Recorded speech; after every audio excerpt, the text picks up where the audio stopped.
bana ba a cuci gayu mun gane dukkan matan zamani. Baby, ya tun mutu da aiki a tsaya ne zamu ko ba. Wato mun ga wucewanki ne ta nan muka ce yanayin tafiyarki, tsarinki da kuma kwalliyarki su ne suka birge muka ce bari mu zo mu introducing kanmu. Kun san ne? No, wait. Yanzu dai duk ba wannan mutum gane saboda wannan ranar gabaki daya ba na so ya nika taba mun fuska a takaice dai suna na dan mala dan mala ake ce mu baban mu ne malam din duk wani irin machine su ake ga masu kafa uku ai baban mu ne yake producing din su daga kasashen turai America, Ingila, Japan yake kawo su nan su daga yake daga yan kasuwa suke sayarwa ana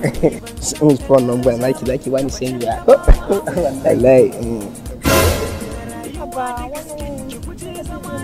a hankali zaki yakin ba a hankali ba wai ce wallahi kamar an yaɗin hunna a kanta ta samu ina so dan baki wani abu amma ban sani da ko kin fi son kashi ko ta me kike so a ciki Kaga ni da cash ɗin ka bani da yanzu ba yayin kashi kin gane ba yayin ka yanzu zan ba na kawo nan ba da kike ne to ai ni matsala ba na so yawo wannan dina ne ya samu matsala bankin ya samu matsala ba bankin ba ne ATM dina ne ya samu matsala sai mu baki kashi zan baki kashi ƙaryar banza ba abin da suka iya su yi ƙarya Baili, Salaba,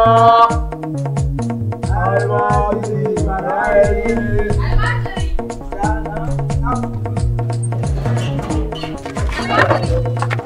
Na'am.